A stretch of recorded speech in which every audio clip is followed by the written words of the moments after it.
Success isn't random. It follows a code. Welcome to the Conant Code, where we break down the strategies, challenge the myths, and uncover the truth in 5 minutes or less. Now, let's crack the code.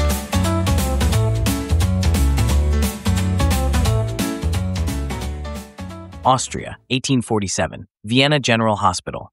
Maternity Ward 1, a place meant to celebrate new beginnings, had become a place of death. 1 in every 5 new mothers was dying. 1 in 5. It started with fever, dehydration, and strange blue-violet spots. The doctors called it purpural fever, but no one knew what caused it, and whatever it was, it spread quickly, snuffing out lives in just a few days. Ward 2, just across the hall, had the same patients, new mothers, but there the deaths were rare. Why? A young physician named Dr. Ignace Semmelweis was determined to find out. He studied every detail, every difference between the two wards. He tried everything. He changed how women gave birth. No difference. He even thought a priest swinging incense through Ward 1 might be scaring women into shock. He sent the priest away. Still, the mothers kept dying. Then one day, he saw it, the most obvious difference of all. In Ward 1, doctors started their day in the autopsy room, dissecting corpses. Then, without washing their hands, they went straight to deliver babies. The midwives in Ward 2, no contact with the dead. Suddenly, it all made sense. The doctors were carrying death on their hands. His solution? Simple, almost too simple. Wash your hands. Not just with water. Use a chlorine solution to kill whatever invisible substance might be clinging to their skin. The result was immediate and stunning.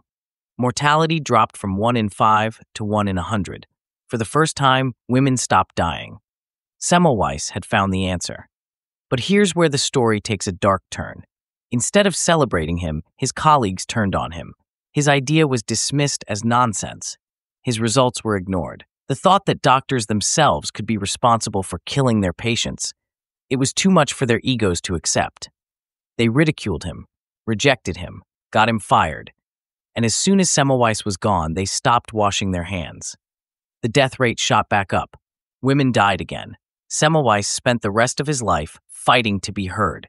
He wrote papers, sent letters, and even accused his peers of murder in a desperate attempt to make them listen. But no one did. The rejection consumed him.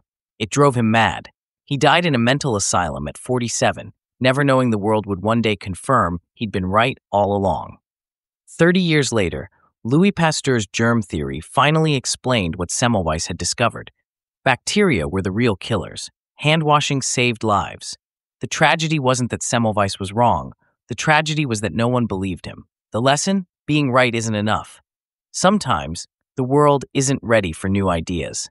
People reject what they don't understand, even if it can save lives. It's not about being right at the right time. It's about pushing forward until the world catches up. And here's the question. What truth are you holding back because the world isn't ready to hear it? In business, in life, in innovation, the right idea ignored is just as dangerous as the wrong one. The key is to keep pushing forward, because eventually the truth always wins. And that, my friends, is the Conant Code. That's it for this episode of the Conant Code. If you got something out of it, share it with a friend, follow the show, and leave a review on your favorite podcast platform.